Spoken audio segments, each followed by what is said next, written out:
October of 2021, I launched my brand new course, the Reels mini course, and the launch ended up going really well. A lot of you guys probably have heard about it, and so I really just wanted to do a recap of the launch, how it went, my strategy going into it, because in full transparency, I get a ton of questions from you guys about launching digital products, passive income, exactly how I am doing it, and while I would love to offer more education in the future on that, whether it's in a mastermind or an online course, I want to just start with this because I did do a recap of my last course launch the year before for my photography course, and it has so much great feedback and it's generated a lot of great questions from you guys. In full transparency, I will be sharing numbers. I want you guys to just really see like what's possible, right? Like I don't want to just share these just to be like, look how my launch went and look at the numbers and everything, but really just to be totally transparent about some of the expenses that go into a launch, the time and the work that goes into a launch, but also for you to see, hey, like what's actually possible when you spend time building an audience around a certain topic. What's possible when it comes to launching a course. So that's what we're gonna dive into today. Basically a whole recap of the Reels mini course. So let's go ahead and jump right into it. Going into launching this course, when it came to my strategy and what I wanted the launch to look like, there were three main things for me personally that I was keeping in mind with this launch. Number one, I went into it with almost a completely organic strategy. So what that means is essentially, I'm not paying for a bunch of Facebook ads. I'm not paying for ads outside of my own audience. I did do some ads, but you'll see later on when I share more of my numbers and stuff that I did not spend very much money on ads, and that money that I did spend, I was literally just retargeting the people who are already in my audience, either on my email list or on Instagram or things like that. So I was not pushing ads outside of my own audience, and I really wanted to go into this launch and see what I could do with really a pretty organic strategy, right? And not dump a bunch of money into ads and really just, lean into the things I already had set up, whether it was with YouTube or my email list, and using the people in my own audience. At that point, my email list was at around, I think, 11,500 subscribers just to my email list alone. And that's one of the biggest things when it comes to launching something like digital products that you want to just like focus on growing. And so because of that, because I had grown so much that year, I really wanted to lean into that and just to see what would happen if I focused on an organic strategy. Does that mean I'm never going to use ads in the future, or that I never want to go more of a paid route? No, absolutely not. I think that those are some great tools, but for now, I just wanted to see what would happen. The second thing that I kept in mind, or that was kind of just a big part of my strategy, was the idea that done is better than perfect. And I think, especially in the world of digital products or, launching things or growing a team and having a business, sometimes we think that we have to have all of our ducks perfectly in a row. We have to have like the perfect copywriter and the perfect graphic designer and make sure that everything is completely done by an expert, right? And while those people are amazing, I'm not saying that you shouldn't use them, and I'm not saying like I've used them in past launches, but for this launch, I wanted to lean into things more organically and kind of going back to this idea of, for me, I was at a place in my business where I had the capacity to pour a lot of time into this launch. And so I did end up taking more tasks on than I would have in the past, but it ended up paying out really well for me and almost proving to myself that like, you don't have to have everything perfect in order to launch something, or you don't have to have this huge team built out. You don't have to have a Facebook ads manager and a copywriter and a graphic designer and a video editor. And, while I have some of those things, I don't have all of them, and that's totally okay.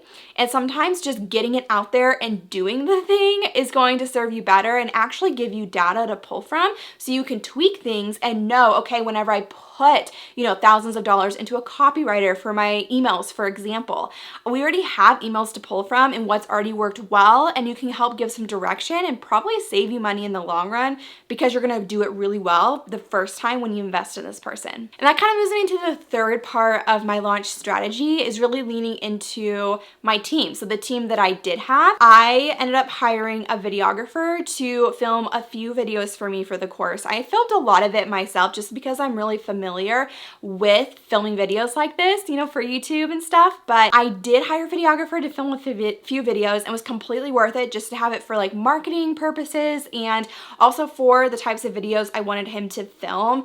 It just made more sense to have someone actually film them for me because I was gonna be moving around and doing lots of things. And then I also I do have someone on my team who is a content copywriter. So she writes a lot of my blog posts when it comes to like the YouTube videos that I am creating. She's the one who's actually writing the blogs for those videos. And then I also have a video editor. So this is someone, Lily, I brought her on last fall and she has been awesome and she helped so much with editing not only course videos, but also YouTube videos to use for priming content. So that's essentially an overview of the main basics of my strategy and thoughts kind of going into the launch and how I wanted to execute it. Now I'm going to talk a little bit about a basic overview of the timeline for pre-launch and for launch week, just so you guys get an idea, okay, practically like what did this even look like when it came to creating the course before you launched it,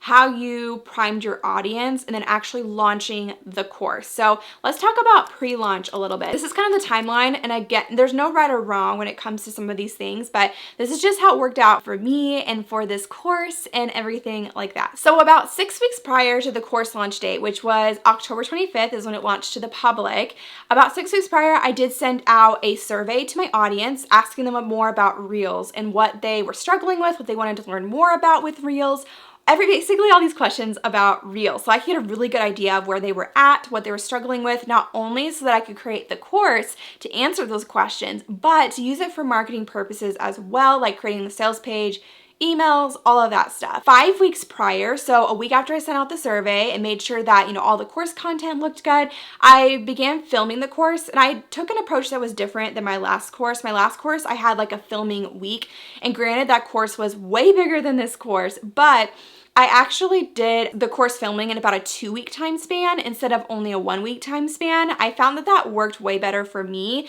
in not losing my voice. Whenever I tried to film, my last course was good, like 15 hours long. This one's about 3 hours long, so definitely way shorter. But my last course, I definitely lost my voice. And so I wanted to span things out just a little bit to give myself more time to film. And so I wouldn't feel like burnt out, you know? All right, and then about 4 weeks prior is then, you know, that 4th week I was wrapping up filming, and this is also when I started my priming content for my course. So I mentioned this earlier, but basically priming content is the idea of creating free, valuable content around a certain topic so that when you go to launch something, you know, say a course on that topic, that the people who follow you and are invested in you are, you know, see you as an expert in that area. Not only that, but it's going to build your audience for that topic and almost create demand for you to teach more on that topic in a paid capacity. So about 4 weeks prior is when I like to start my priming content. This is, you know, we have YouTube videos, all the YouTube videos that 4 weeks before the launch were all about Reels. All of my emails going out to my email list were all about Reels. I had a lot of content on Instagram going out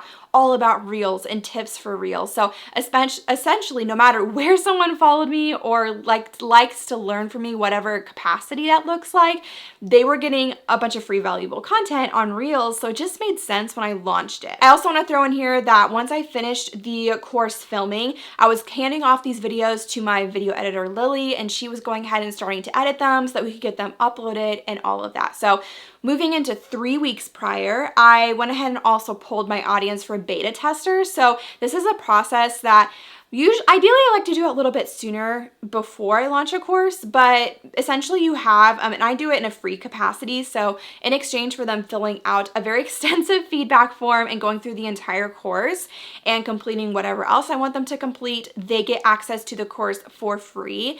And so I had a very small group of beta testers that I pulled from my audience, from people people who have done a ton of reels before to people who are brand new, had never created a reel. So we had a ton of different people in there. They had about a week to complete the course and to give me feedback. And so that puts us about 2 weeks prior. That's when we're wrapping up the course content. I did have one course video that I wanted to refilm and add a lot more to after their feedback. And so I went ahead and refilmed that. We got that edited and uploaded. At this time, I'm also starting to work on a free reels class. So about 1 week prior, now moving into the week before course launch. So course launch was October 25th. The previous Friday, I decided to host a free reels class. And so a few days before it launched to the public, there was a free class that I was promoting and people could sign up for it from my audience. And the idea for this was, one, just to create, again, more priming content, something else that someone can come and watch live and be able to see, you know, or to learn about reels for me. But it also includes a pitch for my course towards the end of the class. So ideally, if someone's watching the webinar and they are watching the class and then they get towards the end and they want to learn more from me about reels, they're getting basically, you know, offered the reels class and they're getting it discounted with a bonus. And the idea behind this too, the reason why I like doing this during a launch period, is because it also allows me to put it on evergreen afterward, which is a whole nother topic that we could talk about sometime if you guys want. But essentially, it's putting it on replay. And so, you know, people watching the replay and getting access to that discount and that bonus again. So I'm constantly making sales without having to physically be there. And I'm someone who likes to be fully transparent. I don't tell people it's a live webinar when it's not actually live.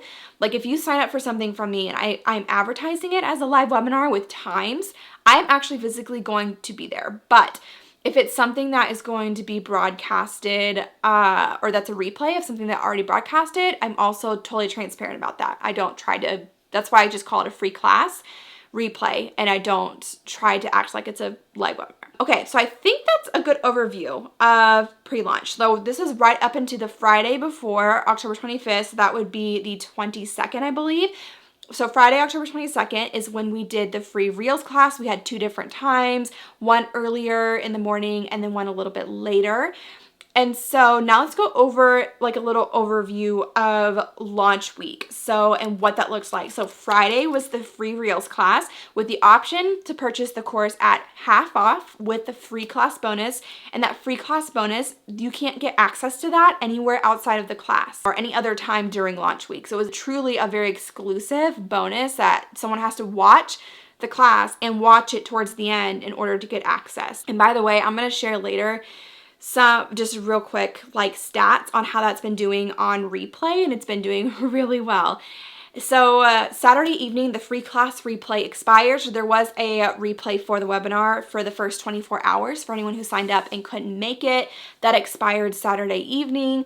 The following Monday, so Sunday was kind of a break. There wasn't really anything going on. Monday, we launched to the email list or public with the 50% off sale. To get that free, was initially a free bonus within the class. There's an option to upgrade and add that video on afterward. And if you're wondering what that bonus was, it was an additional like training video, basically watching me film a bunch of reels in an hour. So watch me film 20 reels in an hour. It was a free add-on that someone could get by watching and purchasing the course within the class.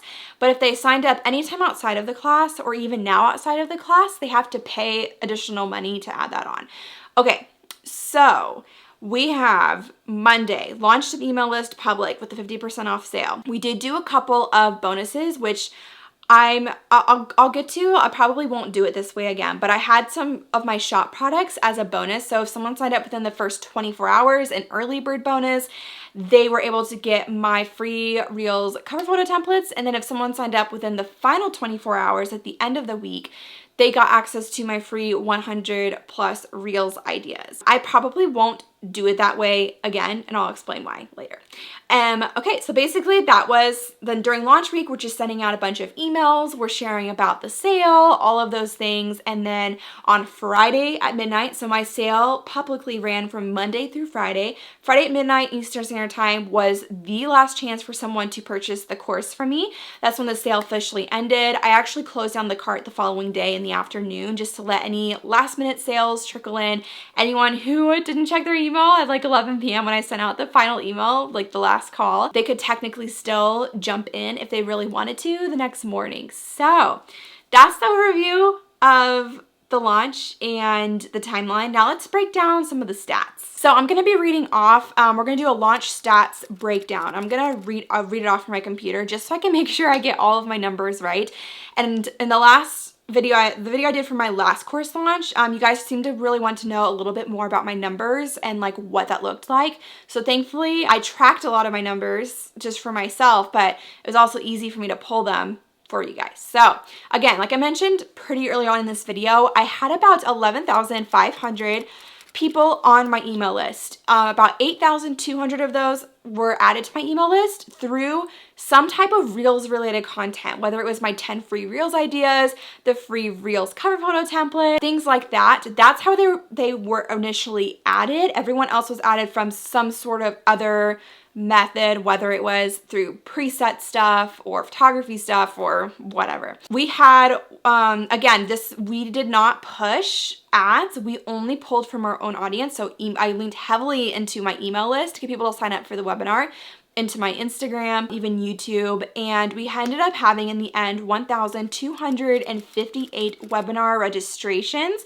That's including both class times and through all the different sources. I do have stats on, like, I have it broken down on my end where I can see like what I was able to separate it out and see, you know, what came from YouTube, what came from our email list. Email list by far gave us the most registrations.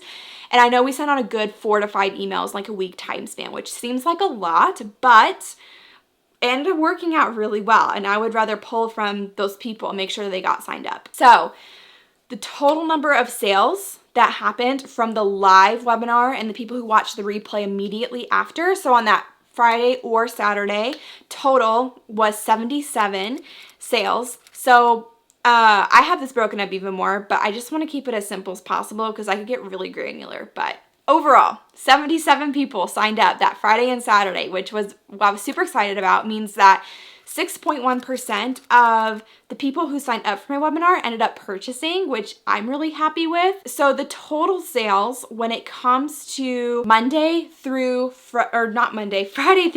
So starting Friday, whenever the Reels class began, the live webinar, all the way, which I guess it would be through Saturday afternoon, the total number of sales we ended up generating was 254 Reels mini courses sold.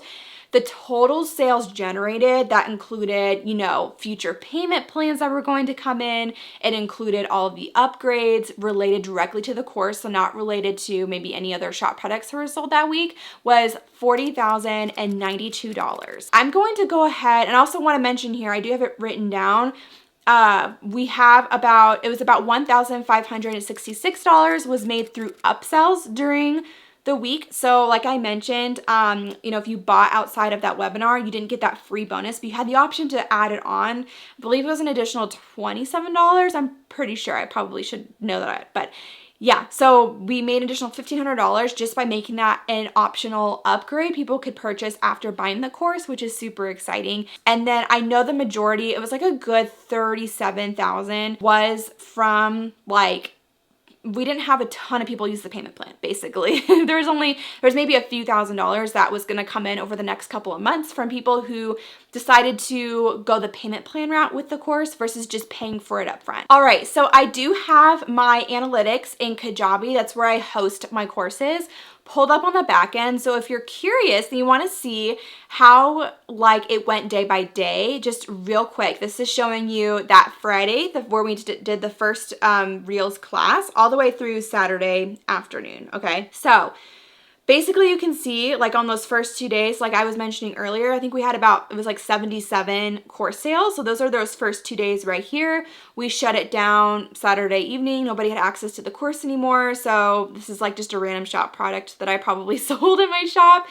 And then starting here, this is the first day that it launched publicly. So I also want to encourage you, if you've ever launched something, it's very normal to have your launches basically start like this, go down, and then go back up on the last day. The last day is usually one of my biggest days, and the first day is usually my second biggest day, which is pretty like, I mean, you can see here my warmest audience. That's when one of my biggest, I think it's the second biggest day, and then the last day, yeah, it was the biggest day. So you can see like even just the ups and downs. This is from the webinar, then this Sunday when we didn't have it available, Monday through Friday. And then I also want to mention, this is why I keep the cart open. I made almost another $2,000 just by keeping the cart open through the morning. And I know there might be differing opinions on that, but for me, I'm totally okay with people trickling in throughout the evening, like maybe even a little bit after midnight. So you can see on, this would be Thursday or Wednesday and Thursday, those are definitely my two lowest days, which totally makes sense too, because Monday through like Tuesday afternoon was the first like early bird bonus, which encouraged people to buy like right then. Like if they bought within the first 24 hours, they got my Reels covers added on as well.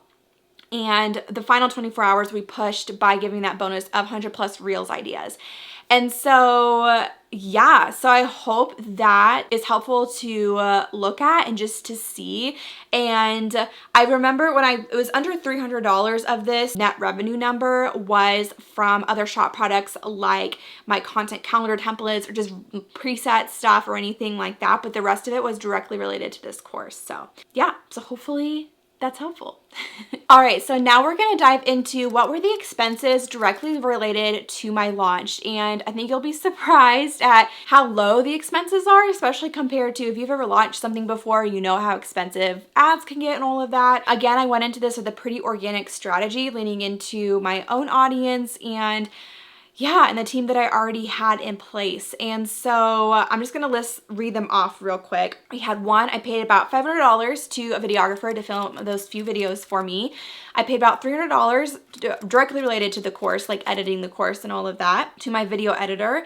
I paid about $300 in Facebook ads, which I know directly led to over $2,000 in additional sales directly from the ads, likely indirectly, you know, more than that, just because like it was to my own audience and they're just getting reminded of it over and over, but they might have actually purchased by clicking on an email or something. About $100 to my virtual assistant, in addition to like normal monthly, like what I have her do for an extra few hours to help me with course related things.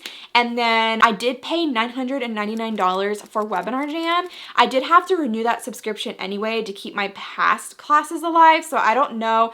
I mean, I'm including it in this total because I did need it for the course launch, but if we're including that, it's $2,199 is the expenses directly related to this launch that were like additional expenses besides the expense of just running my business and keeping it going, right?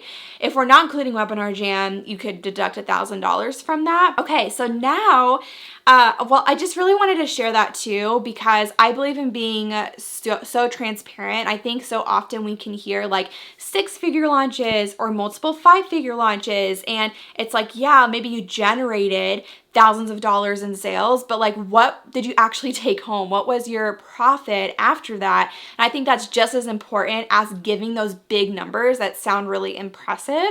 And even for me, I can look back on my last course launch, and we'll put a link in the description if you want to watch that next. If you're curious how my like first big launch went, my expenses were way higher than this. Like I know I had a good, if I'm like off the top of my head, if I remember, it was close to $10,000 of expenses, and that course launch generated about $25,000 in sales. Now let's just, I guess, jump into, before I get into a whole spiel, jump into what went well and what I am super proud of when it came to this launch.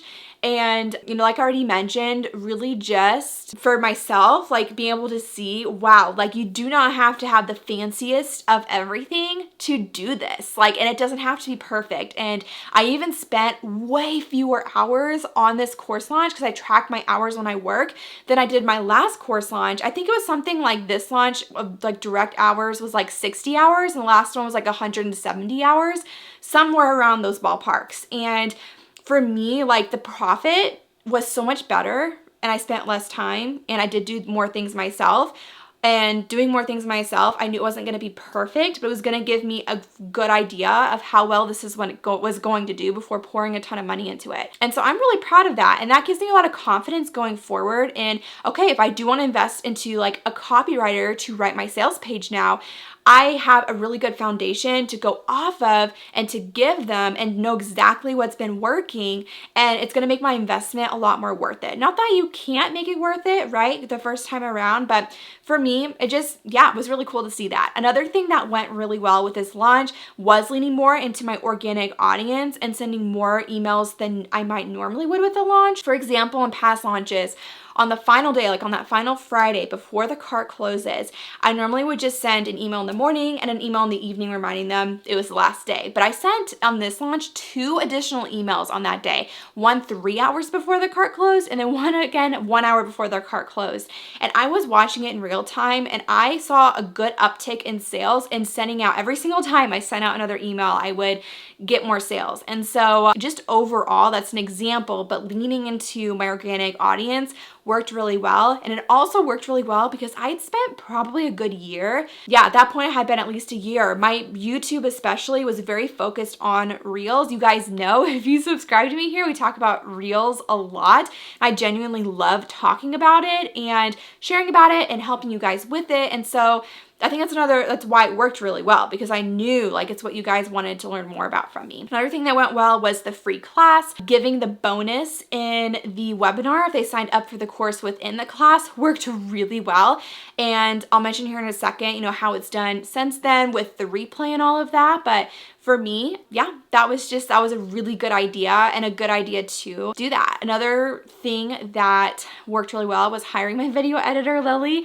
And I feel like, you know, my life would have been so much more stressful and the launch would have been so much more stressful.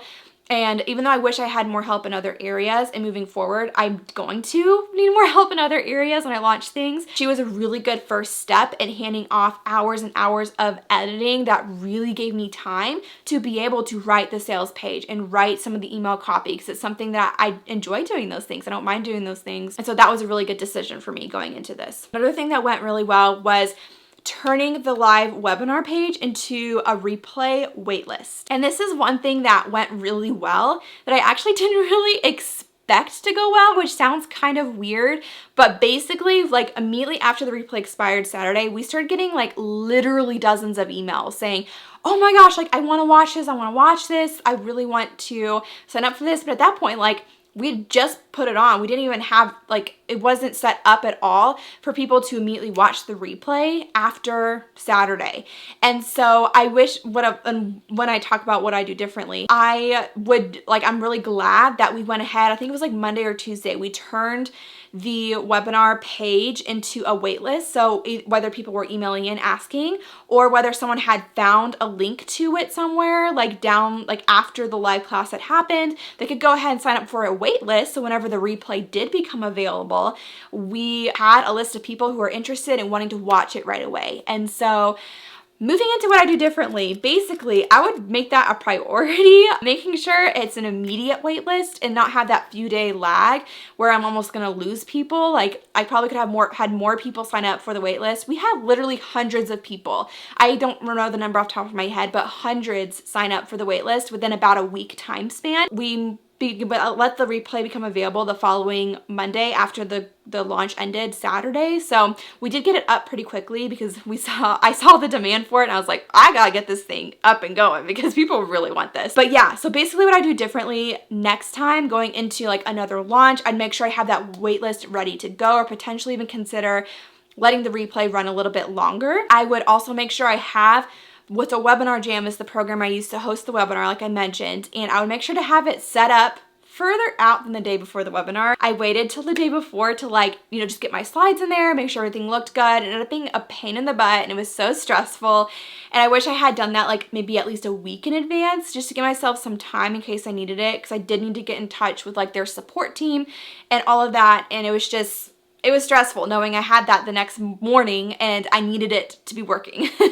And like I mentioned too, I also would have someone else on my team helping more with some of the launch prep, which I am bringing on someone into my team right now and hiring for some of those things. And so I'm super excited about that for the future, just in launching something new that I will have help in that area. The last thing I do differently is, I kind of alluded to this earlier, but making the bonuses during a launch week not past shop products that a lot of my audience has already invested into, because we did get a lot of questions about, you know, can I get a discount because I bought this a few months ago? And while I understand where the question is coming from, I also, if you think about it in terms of like another type of business, like we wouldn't expect to, you know, go into a restaurant, for example, and buy some, like, say it's like a milkshake or something, buy a milkshake, and then we come back 2 months later and we already got to enjoy that, right? Like early before everyone else, and maybe they're giving away free milkshakes for a day. Like we wouldn't come back to them and say, hey, can I get my money back because you're doing it for free now, kind of thing. And I know it's like a completely different kind of business, but that's the way that I think about it. But I also see the other perspective from like for my customers, and I just felt like it was too confusing and it didn't feel good having that many. We didn't have like a ton, but we did have a handful reach out wanting a discount because they had purchased some of those products earlier. Now they were getting it as a bonus kind of thing. And so yeah, so basically I would not use bonuses. So helpful tip, I would create a new bonus, even if it's something small, even if it's like a group coaching session for an hour with me where you hop on a Zoom and ask me anything. Or maybe it's a new template that takes you 10 minutes to create to, you know, just give something extra, but not something everyone already has, if that makes sense. So I think going forward, whenever I do bonuses, that's the route that I'm going to take. Okay, so to wrap up this video, I'm sorry, this is probably the longest YouTube video ever, so if you've watched this far, thank you. I hope this has been really helpful. I'm kind of just excited to have this look back on for myself, but basically I just wanted to, because I think we can get so caught up in launching and the excitement of launching, and while launching is so fun, and it's so fun to see like how many sales you can generate in just a week time span, I do want to touch on passive income since the launch, specifically with the course.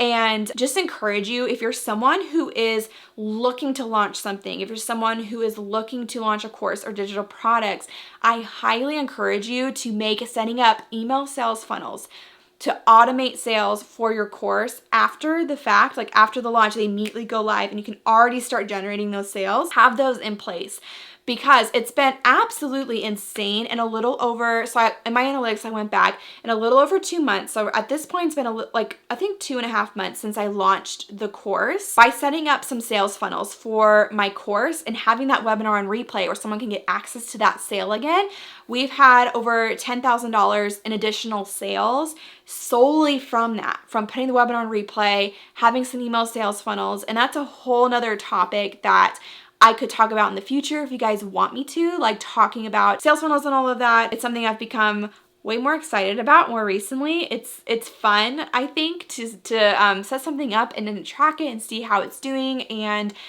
all of that. And so I just want to encourage you that that's something that I would have top of mind, that I would have a priority after you launch something to have in place, because for me, having that in place has been absolutely incredible and such a good another source of revenue that I'm not having to consistently, you know, I'm not recreating another course every week and I'm still making revenue from a course I already created. Anyways, do you guys have any questions? Is there anything that you're wondering about after going over all of this in this video? I feel like this is something I could talk forever about.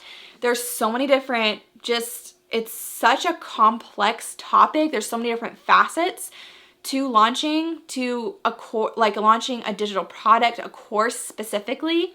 And so I hope that this was helpful, because I know I get a lot of questions from a lot of you guys. I hope this gave you just a little peek and a little taste of what it looks like to launch a course, how it can go, all of those things. But yeah, feel free to drop a comment if you have any questions, if you are curious about anything, if you want to see more stuff on this topic in the future. I would be more than happy to do more YouTube videos on it. I would love to open up like a group coaching program or mastermind in the future around this topic. So we'll see what happens. Be sure to keep following along if you're interested in that so you can stay up to date. But for now, we are done. This video is already way too long, and I'll see you guys in the next video.